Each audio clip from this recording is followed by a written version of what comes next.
So, hi again. So, let me speak to you today about how God actually allowed me to be tested by Satan. So, this was the other day while I was reading my Bible, and it was very interesting, but I could actually never, start reading this part, which is actually the book of Daniel, which God told me that I should read. And there was always something, all sorts of interruptions and things like that. And I knew that Satan is trying very hard for me not to read certain things there. But I managed to get the time and I opened the book and started reading.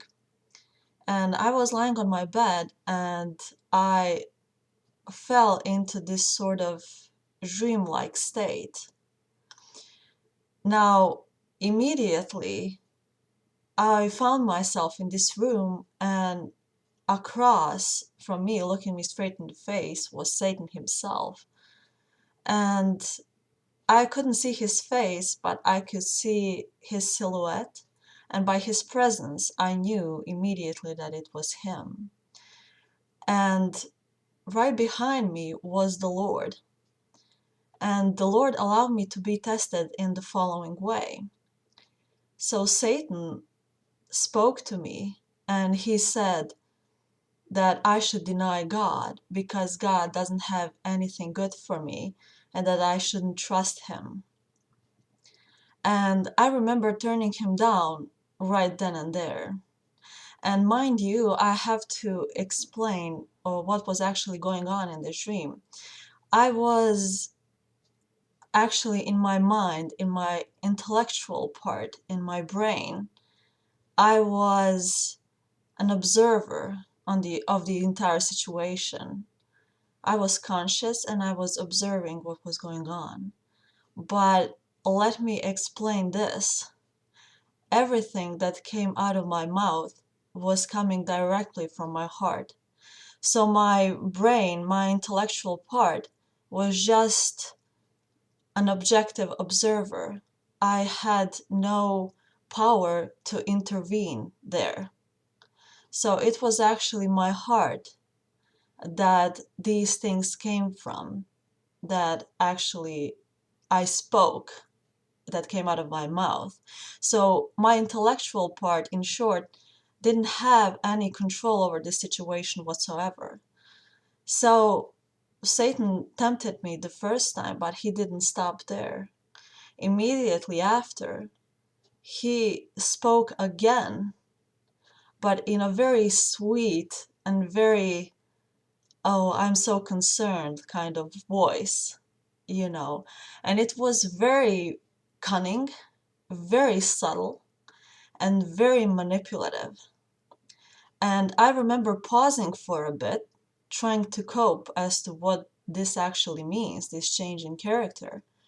And I turned him down flat out again. And this is where that vision was ended. So, with the grace of the Lord, I passed that test. But why am I mentioning this? Because my brain, my intellectual part, my head, my mind, didn't have any control over what was going on. Everything that was spoken was coming directly from my heart. So we may think that when we encounter the Lord, that we'll be able to reason our way out of this, as it is often the case in the world. People can lie, people can speak different things, whether they mean them or not, and it's very difficult to grasp as to whether something is true or not, especially if you don't have the Holy Spirit, because the Holy Spirit will always tell you whether something is the truth or whether it's a lie. But we think we can just reason our way out of this, or to just, to intellectualize things or rationalize things or just to explain certain things to the Lord.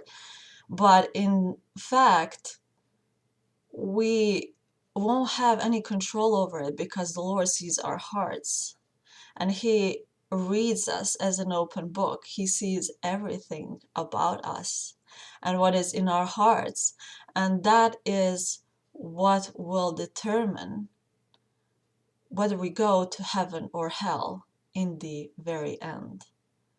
So at that very moment, the Lord showed me what was in my heart, and I am, happy and very humbled that He was there with me, because this situation, of course, was controlled by Him, but it still gave me this sort of feeling that I actually found myself face to face with Satan, who tempted me. I was a bit nervous, but it also showed me that the heart cannot be hidden. When this situation comes, and when you're in front of the Lord, and when you're being tested, what is in your heart will prevail, not what is in your mind. Your mind won't have any control over the situation, but your heart will be as an open book in front of the Lord. So this is what I wanted to share with you by the inclination of the Holy Spirit. And may Jesus bless you.